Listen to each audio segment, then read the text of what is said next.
Yeah, welcome to LOOTRS OT.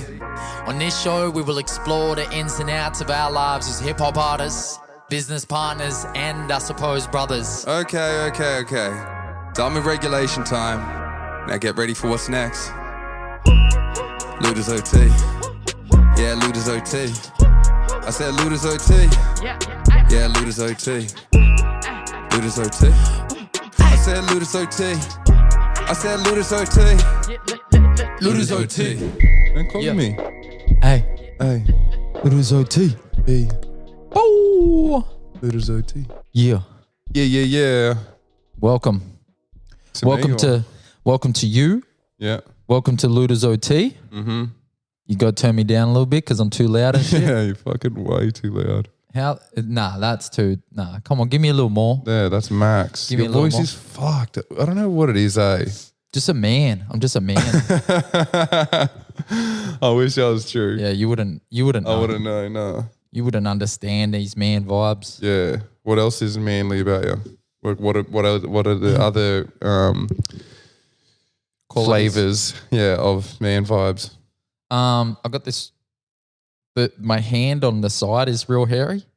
Oh, you're going to show you your scar? Don't you have a scar? I got a scar. Yeah. I got multiple scars. That's crazy. I got the side of my hand is real hairy. That's crazy. Not the top of my hand, just the side here. Just a side fucking whack. Cunts. Yeah, that's the whacking hand. You know? Come whacking hand. Yeah. Yeah, so I got the side of the hand is hairy. Yeah, chest. Little chest action. Yeah. Little nip action. Yeah. Yeah, a bit I hairy. see you got some facial hair. That's fucking. Yeah, that's pretty manly. That's pretty gangster.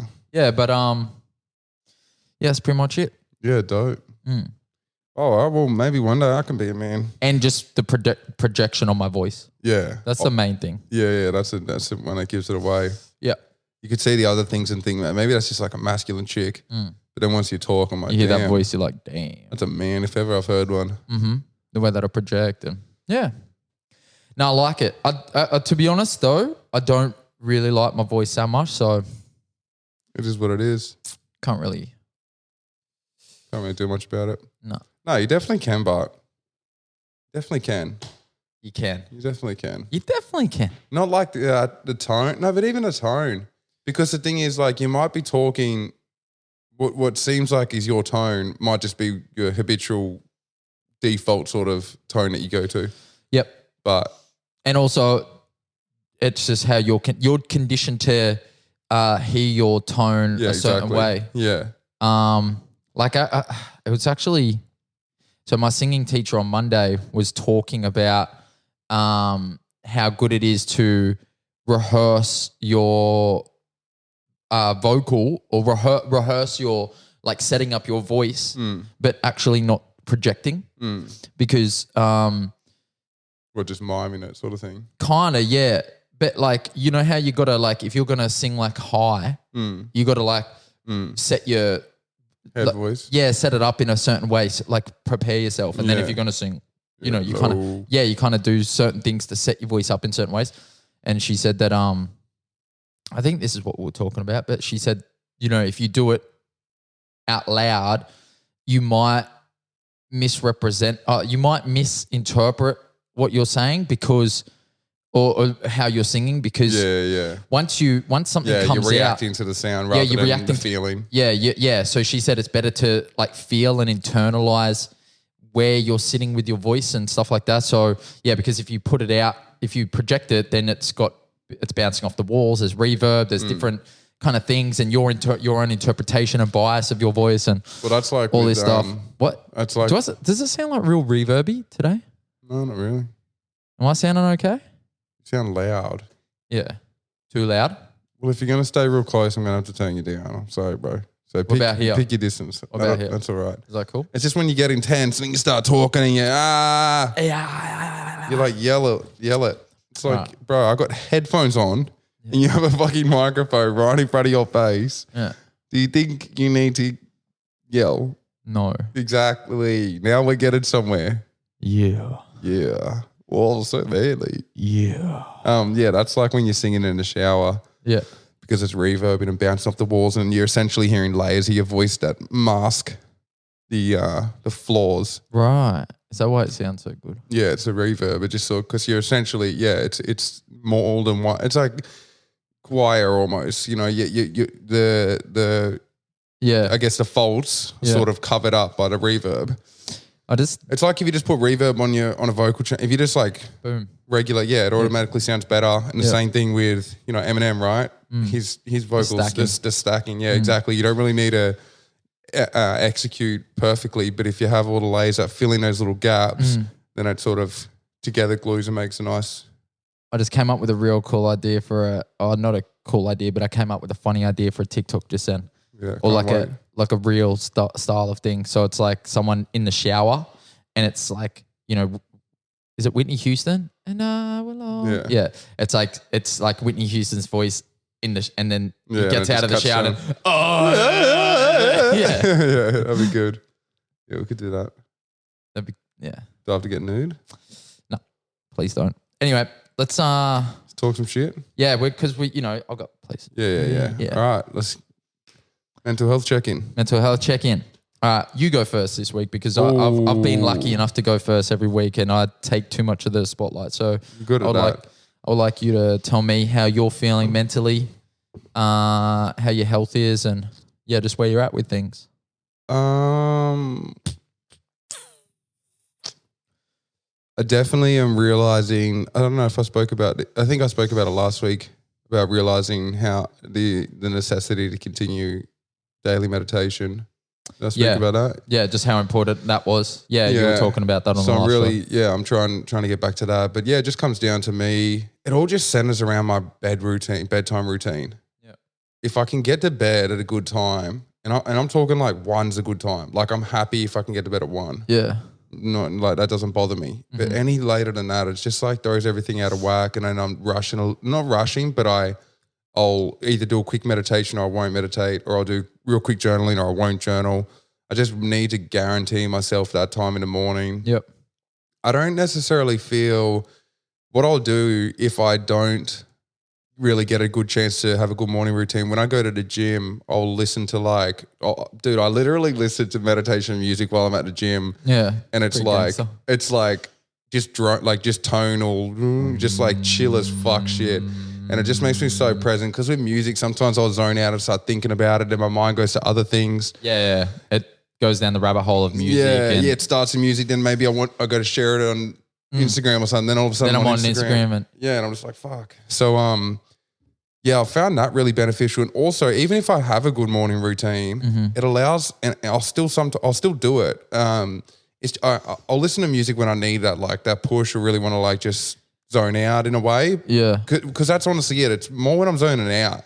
But when I want to get present and focused, I'll listen to shit like that, or I'll listen to audio books or just talks and stuff like that. But it allows you to keep that good positive energy flowing through to the beginning of my day and not just letting it be a thing that I do in the morning and then hopefully I keep doing it. But I'm at the gym still feeling that sort of energy, trying to be calm, be present, be clear, be open.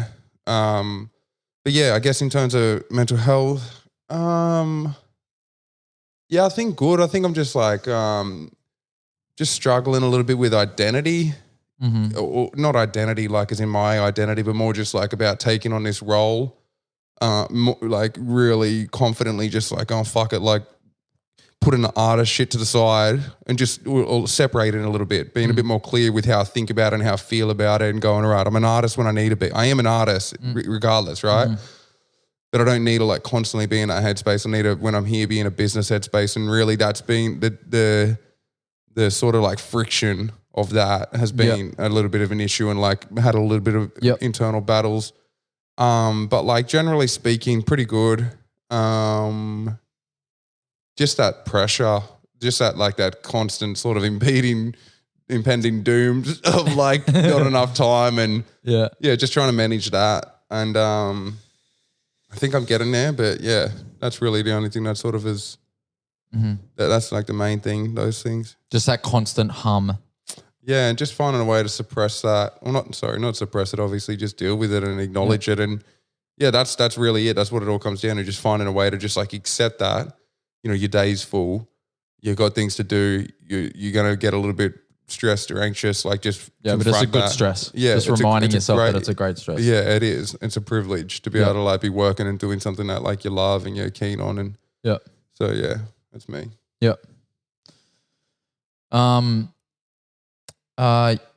Yeah, like a little bit tense for the most part, but as I was talking to you earlier, like I went to a psychologist yesterday, and it was actually a really good vent, and just kind of allowed me to just free up some headspace. And I just done a couple of things in the last couple of days that have made me feel empowered about where I'm at. Like,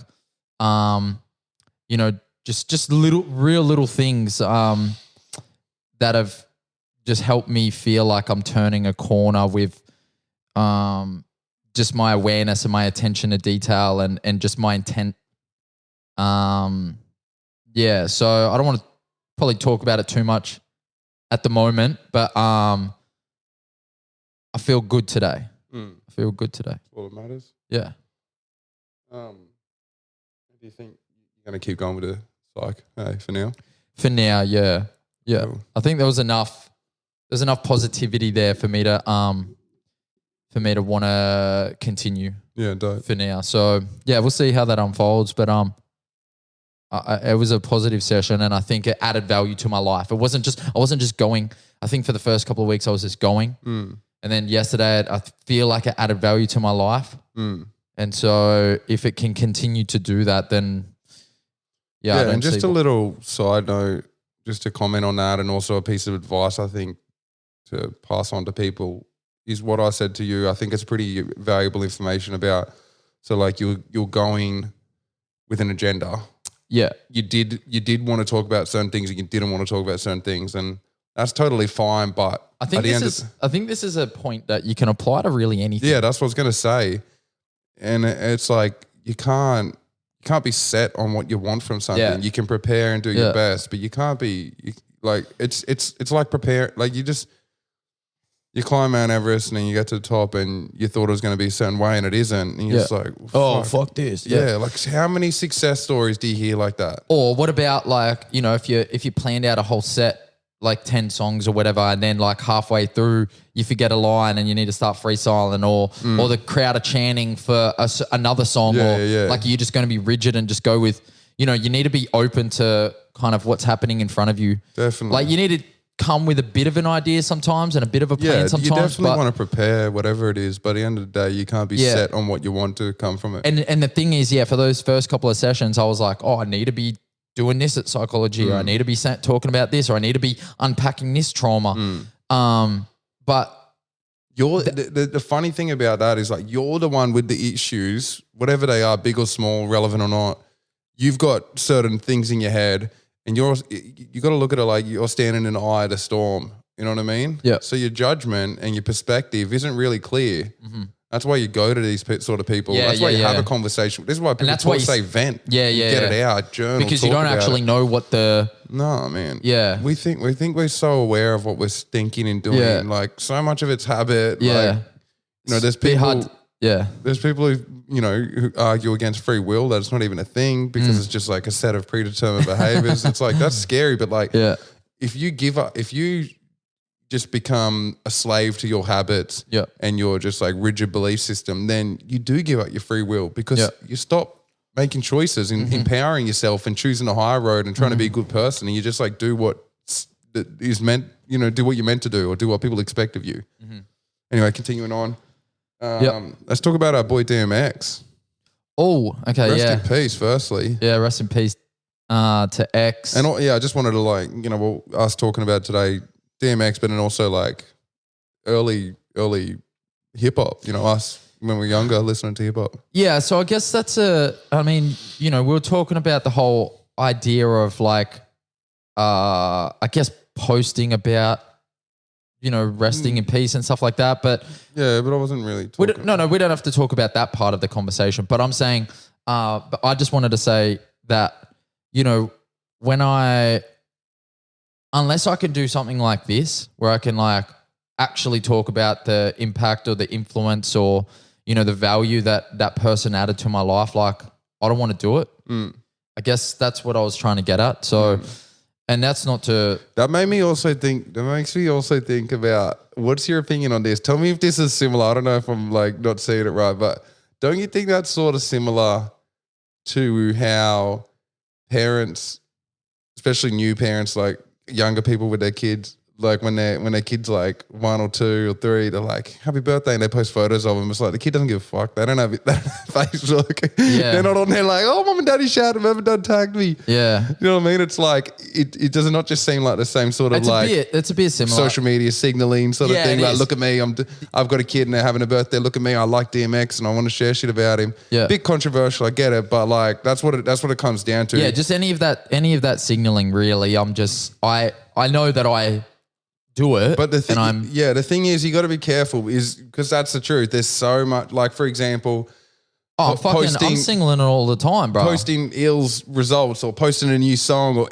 anything where you're doing that, you're showing like, hey guys, look, I'm into this thing. It's cool, eh? Don't you reckon? Like I do this or I do that. But you got to do something. Yeah, no, Otherwise, for sure. there's no I'm just point. saying that like it's all sort of in the same all ballpark. signaling. Yeah. We're all fucking. It is. I mean, I didn't choose any of the thoughts that I'm having right now. Anyway, this is all predetermined. Yeah.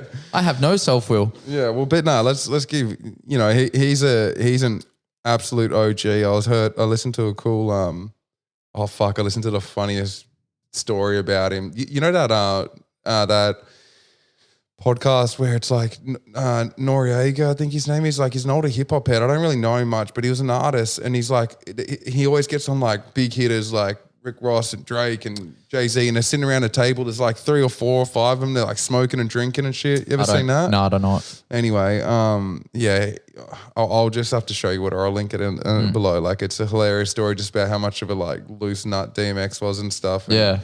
just like, yeah, it's so interesting. But the reason I bring it up is one point he made was, you know, he was saying how DMX is the only person that he's seen since Tupac to have that same sort of energy. Yeah. You know, and it's just like so powerful because that, like, without a doubt, that's what everyone remembers Pac for. It's not necessarily his wordplay, it's just his energy and his like charisma and like just embodied hip hop. yeah, and just had so much. I don't know. I don't even know. There's just no real word that really captures it. Like energy, aggression, Just rawness. Yeah, and DMX is the same. Like just always, just like, just the when you listen to his songs, man, it's just like, oh Yeah. it's just stank face. Yeah. Like it's just so aggressive. It's so good and done so well. And yeah, man, it's definitely lost a good one. And also the beautiful thing about him was he was like that, but then he'd be.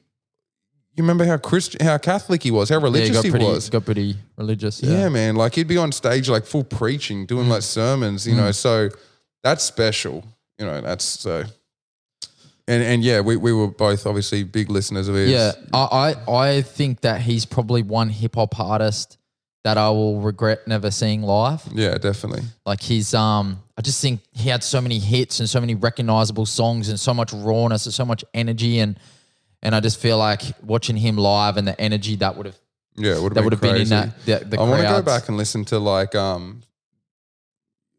some more of his albums, like unknown songs that I probably don't remember or haven't listened to, and just like get an idea of like, because you know, us being artists, when you listen to an album or a song, you can get a bit more context out of it, like About who the person is. yeah, and like like for example, when you listen to an album, you can sort of put yourself in their shoes and think like, all right, these songs are to do this song's to do this, and this song's sort of like, I get why he did this song or what he's trying to do here. Yeah, I hear and you. you can like just we're only privileged to that information because we've been through the process of that, you know, and understanding how you, so I hear I'd you. be interested to like go back and sort of try and pick it apart a little bit more and understand him more as a person. Yeah, but definitely going to go down as one of the greatest ever kind of make a mark on hip hop in the world of music. And Big time, yeah. And those songs like Party Up and Rough Riders Anthem, they're literally like people Put them on anywhere. People know what hip hop is because of DMX. Songs like that. You know, there's people around the world that actually didn't even know about hip hop until they heard Party Up. Yeah. Until they heard Rough Riders Anthem. 100%, So yeah. Yeah. 100%. Been a lot happening in combat sports. We got our boy Rob, aka Rob who? Whittaker, the Reaper. You good? What are you doing? All right. With a fucking massive win over Gastelum. Rob the Reaper. Yeah. Fuck, he just looks so tidy, eh? Oh, he looks so good, man. I cannot wait to watch him.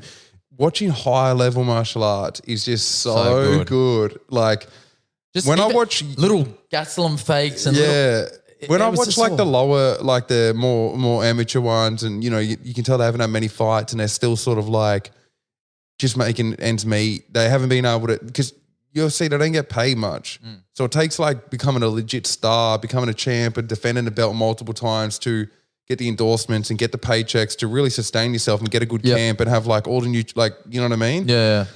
And so it's really cool to watch when fighters are able to go to that next level where they can like only just full blown be a fighter. Because a lot of them, man, they're just regular people still working jobs and shit. Yeah, they get a big paycheck here every now and then, but like that doesn't keep everything together, you know, and they don't have their own gyms and shit. So shout out them firstly, because it's like, you know, considering how brutal of a sport it is. Yeah, fucking oath. It definitely, that's why John Jones, like, do you know about John Jones' situation? The grind is unreal. It's crazy. Yeah, so he's like still sitting out he's trying to put on weight, right? No, he's trying to like, he's, you know, putting his foot down and saying like he wants to get paid more and thinks that the fighters deserve more. He's sort of like being a bit of a martyr. Yeah.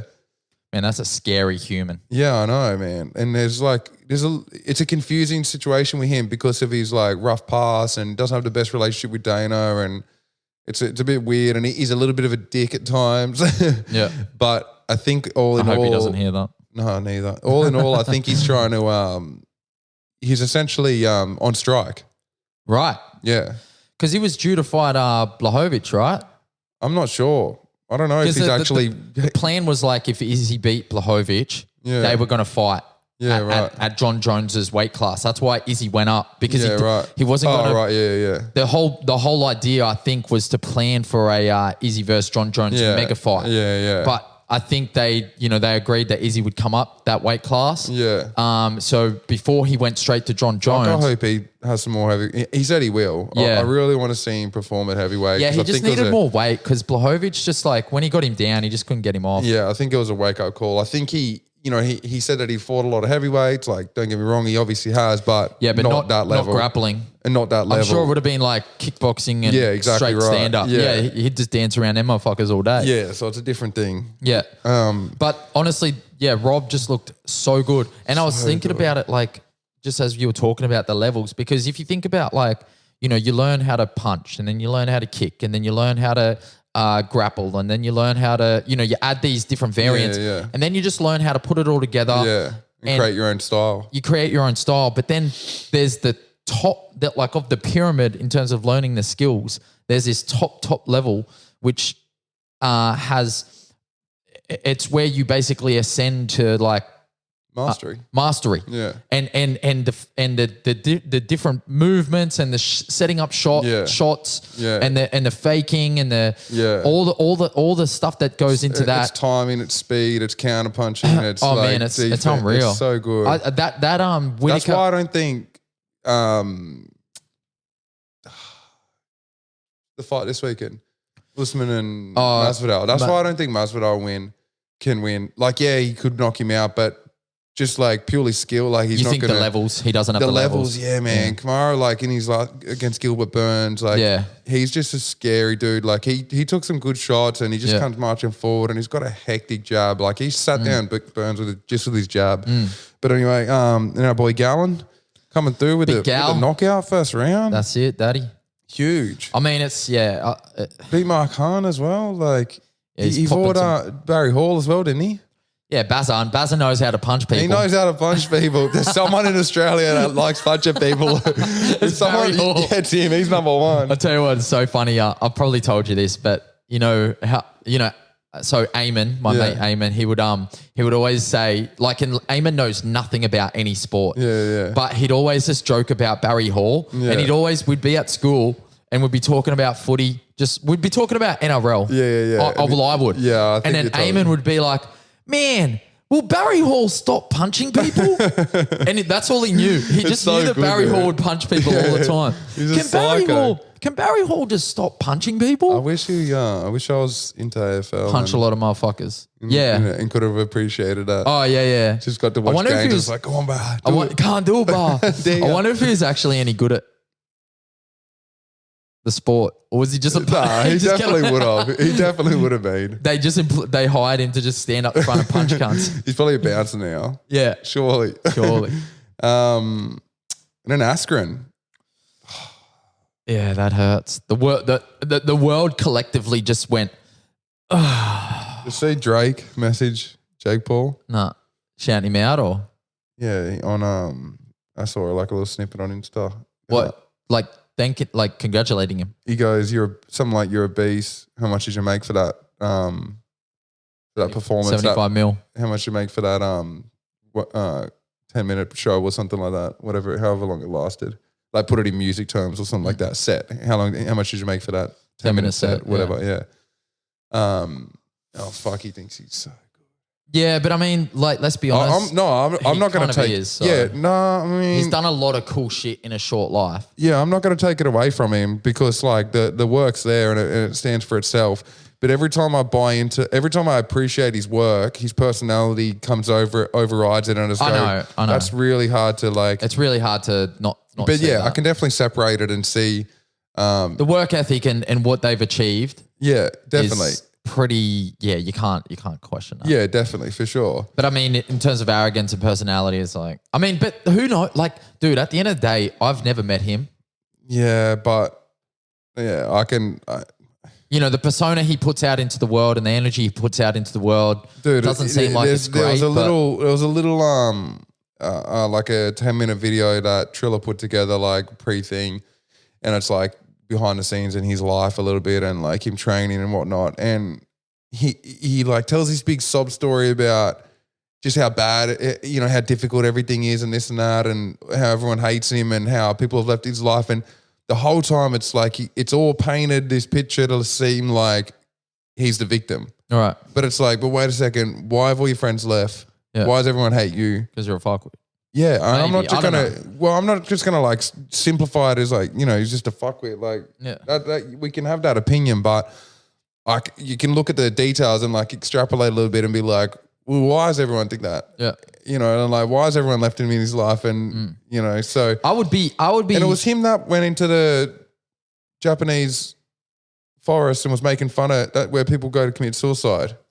Yeah. Wasn't it? Yeah, I think so. And he was like caught up in the looting scandal when the Black Lives Matter protests were going through. Him and a bunch of homies just went to a mall and kind of looted. Yeah, and he's had like a few cases against him, different criminal shit. So yeah, look, it's not like he's not a good. You know what I mean? Like, yeah, it's not just. I'm not just commenting what I see on social media and like people saying they dislike him. Like, I'm making my own judgment. Yeah, fair enough. It is what it is. Yeah, but look, he fucking knocked out Askren. I mean, I don't know how big of an ass that was, but that's what I'm saying about how good he is. Like I'm not going to say he's a good fighter yet. I think he could bash me. I think he's a better boxer than me. He'd probably bash me too. But I don't know if he's like, really noteworthy yet. Everyone, like, let's be honest, like Askren, like it's not that hard to. Yeah. Like it is what it is. No, we don't know. But I'm saying like from what you see, dude's slow, dude's retired. He's a wrestler. Yeah, he's a wrestler. It's that simple. Yeah. So like either way, it is. Yeah. Yeah. But fuck, he knocked him out. Yeah, but he got up and the ref should have let it keep going. Yeah. He like got up on 8 and it's such a he's fucking shame. Elbowed and kicked in the head. Like, yeah, I know. It would have been good to, and also I seen in an interview he was saying how I'm sure in the Masvidal fight, even after that knee and the blows to the head, I'm sure he was still keen to fight. Yeah, fucking oath. He would have got up and kept going if he could have. But look, maybe he didn't realize that how much that's affected him. Maybe he got knocked out so easily because of that previous knockout. Yeah. And maybe his brain just ain't there anymore. That's what they say about concussions. Yeah. That like it happens to heaps of fighters, man. Once they get a real bad knockout, the following fights, like it's real you get sketchy. Touched. Yeah. Yeah. Like Ryan Madison at the moment. Yeah, man, exactly. With NRL players, it's so scary. Yeah. He's Jake Friend. Yeah. See him at like Mattel. Boyd Cordner. Yeah. It's concerning. Yep. Yeah, let's move it on. I mean, I was just going to talk about, this podcasting. We're really starting to Trying to level it up. take it a bit more seriously, and I think we're pretty confidently coming to the conclusion that we're going to let that be our core focus for a little bit. Yep. We've invested money to get the Let's place go. looking good. Yeah, we're committed to get a podcasting happening. Offer it as a service. People can come in, they can just like record themselves and use the gear, or they can get a little bit extra help, and we can help with cover art, bios, production, social media, and then that's where the advertising can come in. So yep. Yeah. Any thoughts? Any comments? Just that it's exciting. Like we've got 4 shows at the moment. I probably want to get some more shows happening. It's so fun, eh? Yeah, no, I would like setting up an idea, branding it, producing it, distributing and just it. the actual podcasts themselves. Like, yeah, it's fun to just sit here and chat. When they've done, they were just they were enjoying it. Yeah. And like, look, everyone loves to talk their own shit. Everyone loves to talk about themselves. So like, this is just our opportunity to do that. And we're going to get some people on here and do some interviews, more interviews more frequently. Yeah, we're going to speak to some artists, some musicians. Yeah, and I'm looking forward to that. Like, I think just to see where it goes. Everyone loves it. But yeah, definitely, I want to get us kind of producing maybe more shows, like more content, more ideas, and of our own. Yeah, maybe. Yeah, we'll definitely be going to go a bit influencery with our YouTube. Yeah, do a bunch of just YouTube content. And I'm down with that because, yeah, it's only gonna make us better. Yeah, I think. All right, let's wrap it up. Yeah, cool. LOOTRS OT. LOOTRS OT. Episode 6. Let's go. Let's go. LOOTRS OT. Yeah, LOOTRS OT. I said LOOTRS OT. Yeah, LOOTRS OT. LOOTRS OT. I said LOOTRS OT. I said LOOTRS OT. LOOTRS OT.